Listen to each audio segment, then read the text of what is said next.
Halo guys, David sini dan ini adalah Infinix GT 10 Pro. Saya nggak ngerti dah, HP-nya baru bakal launching 2-3 hari lagi. Tapi dia udah banjir request dari bulan lalu.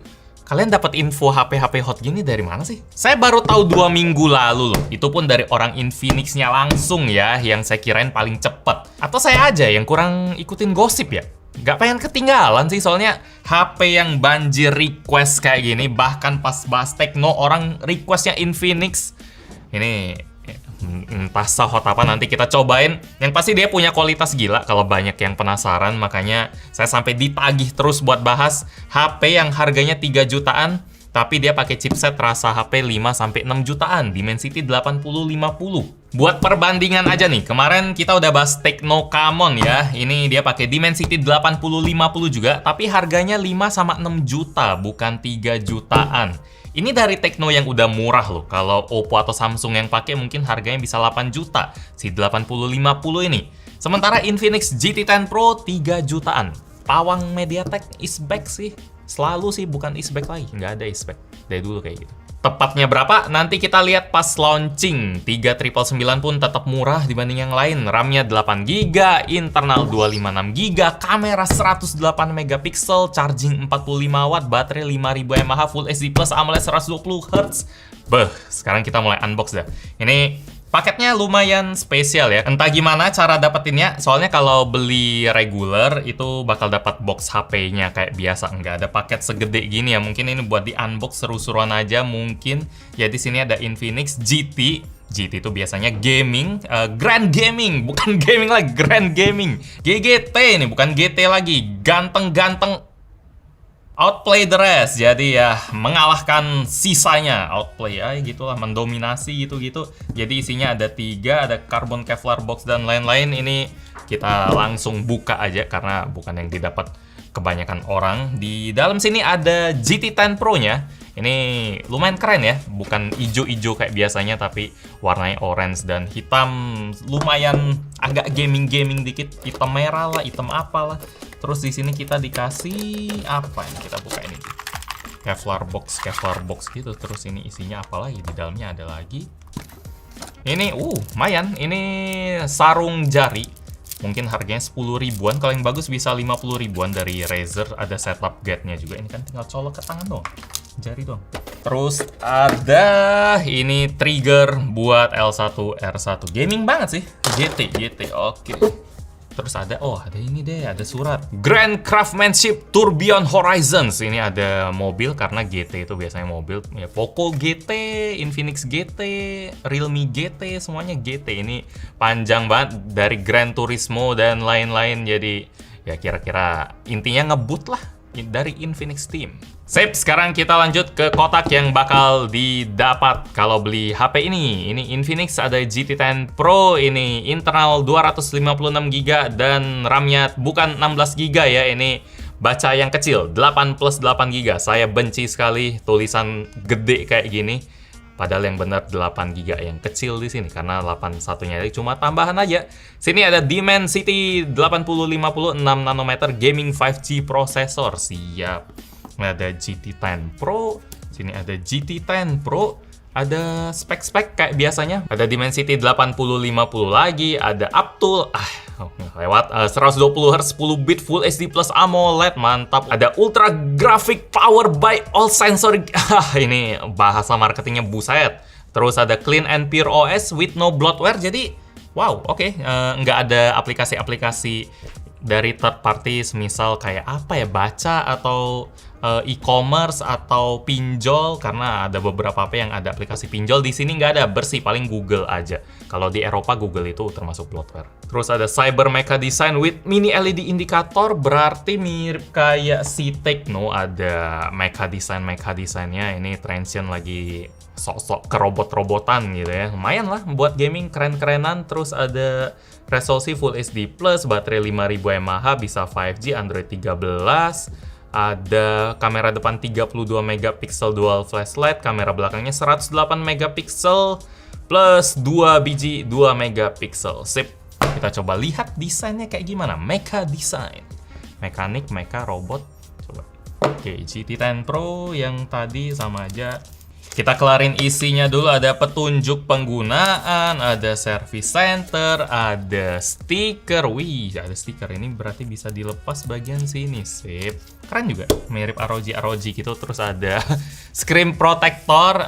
Oh bukan, nih tempered glass ya, screen protector bentuk tempered glass, bukan plastik lagi. Ada dapet pembersihnya, ada. Waduh, murah banget kayak gini. Iya sih, kayak gini sih. Padahal yang lain udah keren banget.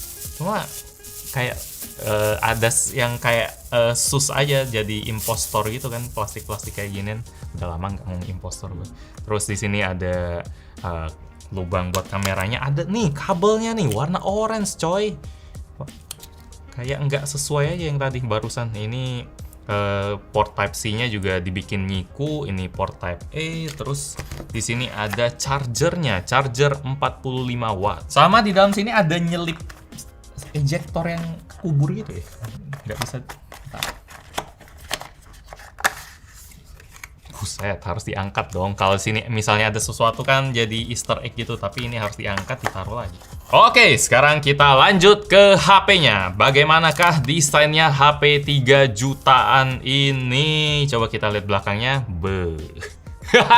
Ini mirip kayak ya, bikin ingat Evangelion gitu sih. Ada garis-garis, warnanya juga ada banyak polanya, warna perak kayak gini. Ini ada buletan putih, keren sih.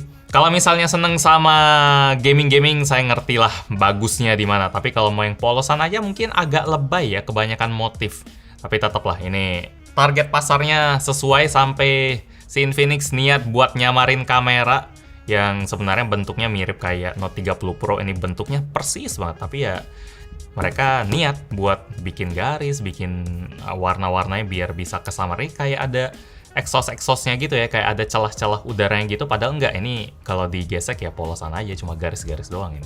Kamera 108 megapikselnya itu yang ini karena lensanya gede, terus sisanya ini 2 megapiksel dan 2 megapiksel. Ya, biar kelihatan triple kamera. Ini gede banget tapi 2 megapiksel doang.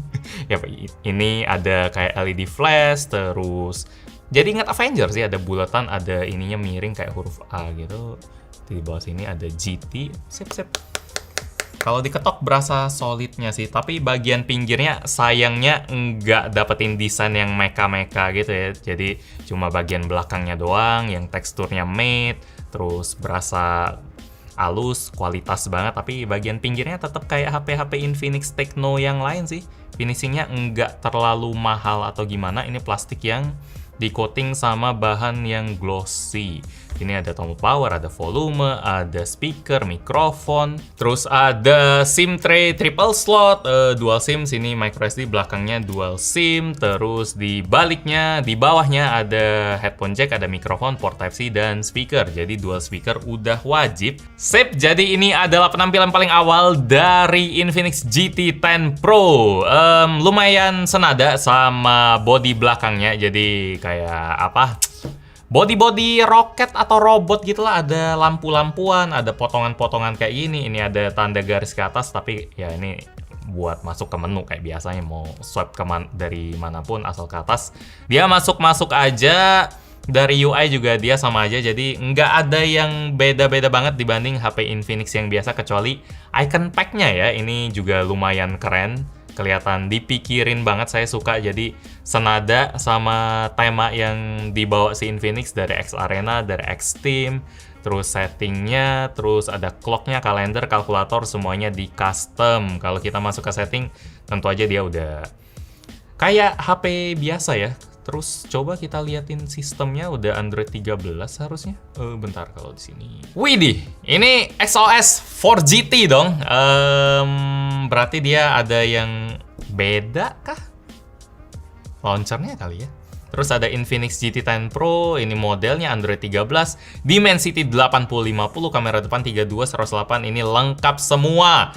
Nah, ini baru nggak bohong, dia RAM-nya 8GB plus expandable 8GB. Ini yang diaktifin 5, ROM-nya 256, baterai, lengkap ya, mantap. Sama kalau kita lagi buka layar yang serba putih ini, bakal kelihatan jelas kalau bezelnya cakep ya. Ini seimbang banget, bikin saya ingat sama Infinix Note 30 Pro yang bezelnya juga super tipis, simetris. Saya suka sekali ini.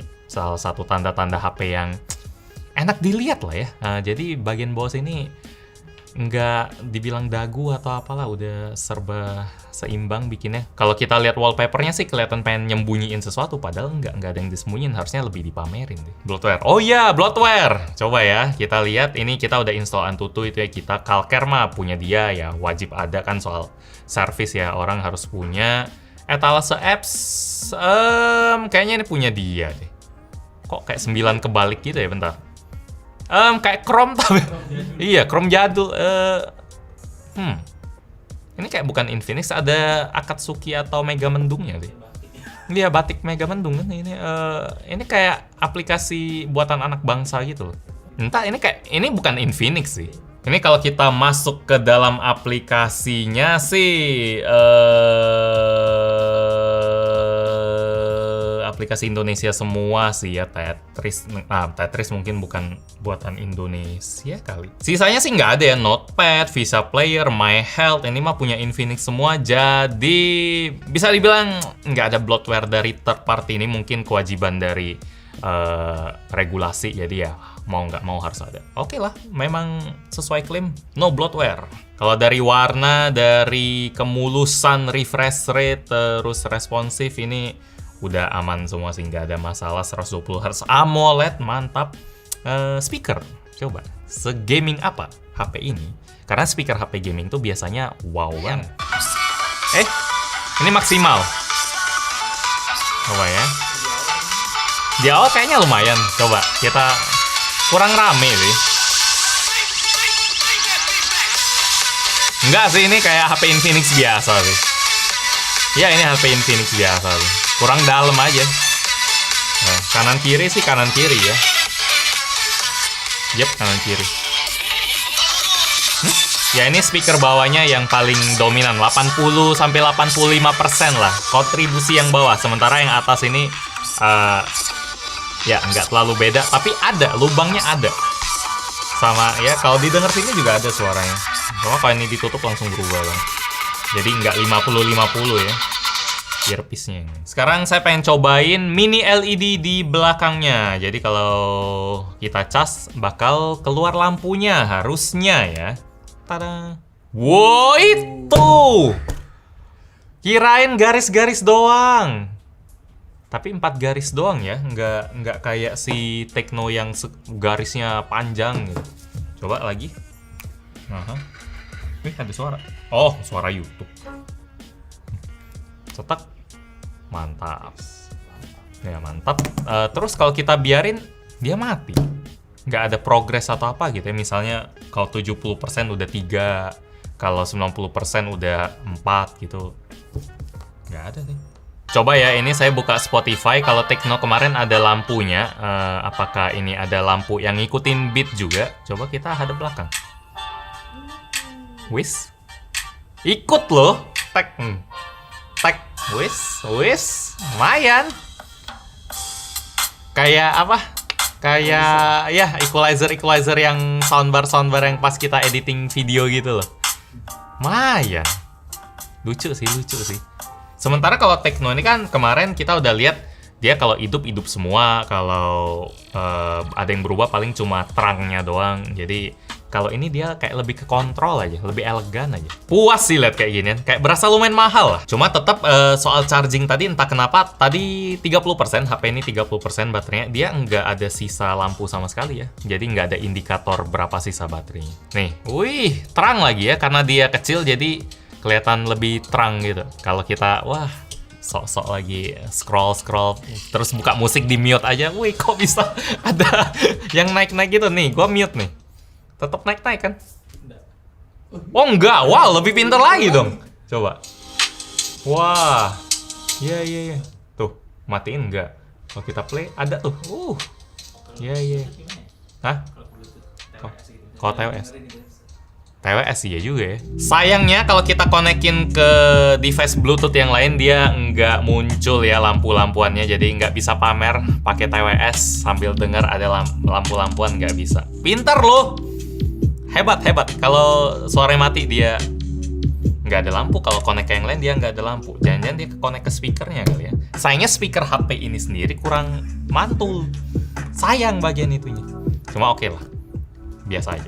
Sekarang kita ngomongin performa dari skor benchmarknya. Di Antutu 9 dia dapetin 676.000. Itu angka yang tinggi ya buat HP 3 jutaan. Soalnya kalau kita bandingin sama HP 3 jutaan yang lain kayak Poco X5 Pro, dia pakai 778G, skornya sekitar 500 ribuan ke 600. Ini lebih dari 600 dan 676 itu tinggi banget sih.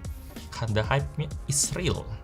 Coba kita langsung buktiin di game aja. Kalau kita tes gaming kayak gimana? Langsung pembuktian aja. Kita dapetin setting ultra mantap. Kalau HP ini bisa jaga frame rate-nya di 120 fps rata, buat pemain Mobile Legends ini nggak ada lawan sih. Tapi biasanya HP yang 3 jutaan yang punya settingan kayak gini bakal throttling. Jadi settingannya doang yang kebuka, tapi nggak bisa jagain tetap mentok terus. Kita coba lihat aja, apakah Infinix bisa. Biar serius kita main rank, dan yang main juga serius ya si Kevin. Kalau saya yang main udah pasti jadi ATM, jadi dari pro player buat mainin HP pro gaming. Wis, berat itu ya. Nah, kalau menang apa? Satu nasi kotak. Oke, lumayan. Nah, nasi apa? Salted egg ya? Atau apalah? Ya, oke lah.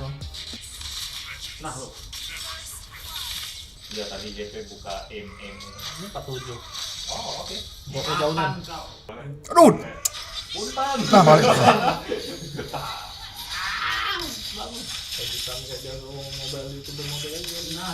Yo dapat nah yuk. Sengaja kesini kau. Woi help oi. Woi, mati lo teh. Main yang lain oi. Kakek uang. Mati ke psiko itu lah. Udah mati oi, siapa bilang mati oi, gila. Anjir. Wes, bukti jauh enggak mau sih Almond. Tenang dah. Oh, turun. Amin. Woi. Nah, sini kau, temu kau. Nah, nemu kan. 10 menit aja jelas on. 255. Ini serius ini. Panas. Aman nih. Aman. Oke, tapi N. baru 10 menit, baru 11 menit. N kan nih. N lah ya, nggak di N. Oke. Pilih mau Itla atau apa satu lagi? Sekbol. Sekbol. Oke, sekbol. Oke. Abis ini langsung lanjut Oh, Genshin. MVP oi. MVP. Panasnya enak sih. Oke, coba kita lihat hasilnya bagaimana. Ya saking hebatnya si Kevin main sampai diajak main lagi nih. I like your Gatot Kaca. Save, tapi kita harus langsung move on karena kita masih review unboxing. Jadi kalau kita lihat grafiknya ya, ini permainan 11 menit. Ada beberapa drop ke berapa ini? Ke 45 fps, ke 47 fps, 50 fps, tapi abis itu naik lagi ke 110 fps. Jadi 120-nya cuma maksimal di 2 menit awal, terus 110, jeblok, 110 terus. Abis itu jeblok terus. Kalau kita ingat harganya 3 juta sih sebenarnya ini bukan sesuatu yang jelek ya. Dia bisa di atas 60 fps, tapi mungkin ekspektasinya udah unlock 120 di setting grafis ultra, jadi kurang maksimal settingannya. Kalau misalnya kita samain kayak standar HP lain udah bagus, tapi standar HP ini nggak bisa mentok kayak judulnya ultra. Kita mampir ke PUBG bentar sebelum main ke Genshin. Dia bisa unlock di smooth 90 fps. Itu sesuatu yang super jarang. Bahkan HP yang flagship pun nggak semuanya bisa unlock kayak gini ya. Kalau HDR dia di ultra aja, tapi bukan HDR Extreme Balance juga ultra. Tapi smooth dia udah unlock 90 fps. Ini optimalisasi Infinix luar biasa sih. Kali ini mereka niat di software, bloatware-nya kurang, cuma satu yang tadi. Terus MLBB unlock semua, PUBG M juga unlock semua. Performanya sih beda cerita ya. Coba langsung ke Genshin aja. Sekarang kita sedang bermain Genshin Impact di setting medium. Bagaimana performanya? Kita coba lihat saja catatannya. Itu lumayan naik turun langsung ya. Soalnya jarang ada HP 3 juta yang settingannya bisa kebuka kayak gitu ya. Kalau kita pakein fan cooler, mungkin performanya bisa kejaga maksimal terus, tapi ya nggak semua orang bisa pakai fan cooler. Jadi ini review HP standarnya aja, HP yang kita dapetin kalau kita beli barang ya, keluarin duit segitu dapat segitu. Kecuali kalau di kotaknya dapat fan cooler semua, itu beda cerita. Kalau lihat live reportnya FPS ini dia naik dari 28, 33, sekarang 31, 28. Di setting medium agak stutter juga. Jadi performanya enggak kayak HP 5-6 juta sih, apalagi kalau kita bandingin sama Poco itu ya nggak boleh lah. Kalau sama Vivo atau sama apa yang 5-6 juta, Oppo juga itu mungkin baru agak setara Dimensity-nya. Nah, gimana kalau si Genshin kita mainin dalam waktu lama? Tadi kan MLBB cuma 11 menit, nggak bisa dibilang permainan yang realistis. Kalau misalnya orang nongkrong, biasa bisa main setengah jam sampai sejam sampai 2 jam. Gimana suhu HP-nya, gimana suhu kalau kita main Genshin, performa dalam waktu panjang. Ini saya udah cobain, kita langsung skip aja. Magic of video editing kan. Jadi kita bisa main dulu terus kita masukin ke sini. Saya ada datanya di sini. Editor tolong ditampilin yang polosan aja, yang mulus aja karena nggak enak lihat layar kayak gini kan. Kalau Genshin sih kalau kita mainin setengah jam dari suhu yang nggak panas, jadi anggap aja kita baru hidupin HP-nya terus main, dia awal-awal bisa dapat sekitar 60, 59, 54, 55, 55 FPS ke atas sampai menit ke-6. Abis itu dia naik turun. Di titik paling rendah itu di 36 FPS. Bukan sesuatu yang jelek sih, tapi mungkin hype-nya agak tinggi kali ya. HP Infinix Gaming pakai chipset yang mahal 8050, tapi performanya ini mirip kayak Poco gitu. Kalau Poco kan 778G, ini performanya mirip-mirip aja. Kita coba bandingin aja kali ya. Kalau kita bandingin sama Poco X5 Pro yang harganya mungkin kira-kira sama lah 3,5 sampai 4 juta. Rata-ratanya bagusan Infinix dapat 45, Poco dapat 41-an. Tapi kalau saya lihat grafiknya, entah kenapa saya lebih seneng yang Poco ya. Kayak dia stabil aja di 40 FPS. Terus kalau Infinix dia kadang naik ke 40-an, terus dia turun ke 37. Kadang ya bisa sampai 50, bisa turun ke di bawah 40. Kalau Poco 40-an terus rasanya lebih enak aja di mata. Jadi nggak ada istilah, wah kok ngendet-ngendet, kok tiba-tiba ngebut. Kalau saya sih lebih pilih X5 Pro ya. Kalau kita lihat pemakaian baterai juga, ini Poco-nya ketelen sih. Maksudnya ketelen tuh saking stabilnya si grafik yang warna ungu itu, yang lurus aja dia ketelen sama grafik Infinix yang naik turunnya agak bergejolak ya.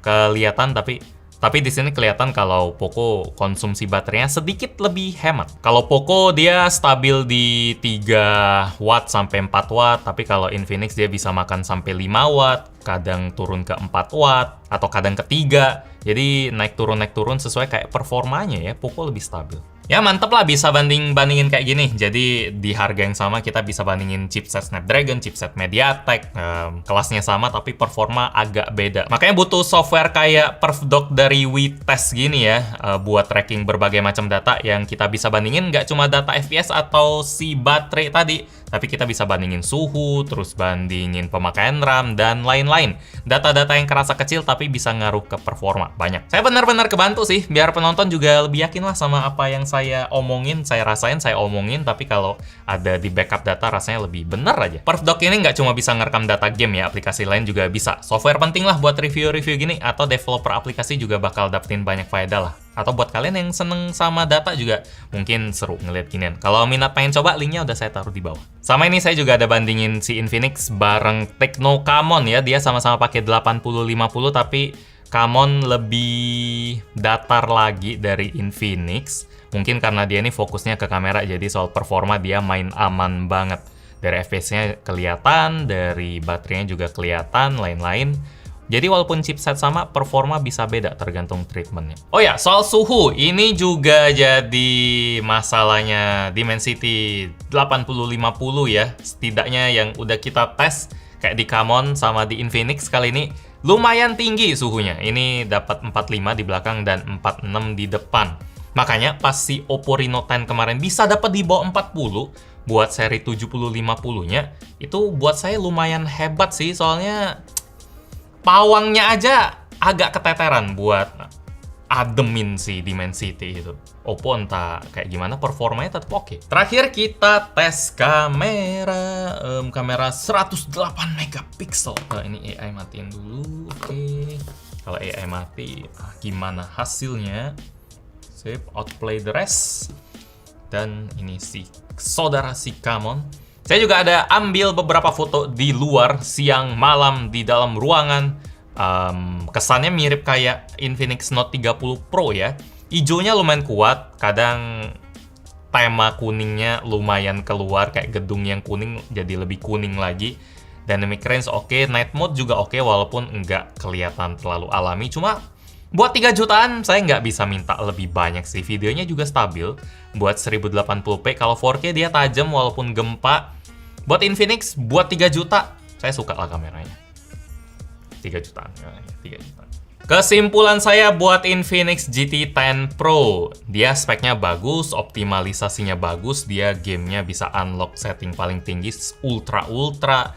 Tapi, mungkin Dimensity terlalu ganas kali ya buat kali ini. Dimensity 80-50 si Kamon nggak bisa jinakin, pawangnya juga nggak bisa jinakin, jadi nggak terlalu maksimal keluarnya. Mungkin kalau dipasangin kipas hasilnya bakal beda, tapi itu mungkin cerita di lain hari.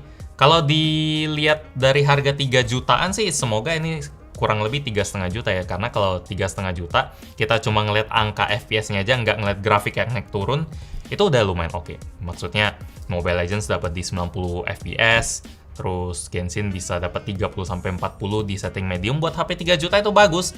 Cuma karena ini mereknya Infinix, jadi agak ngarep lebih kali ya.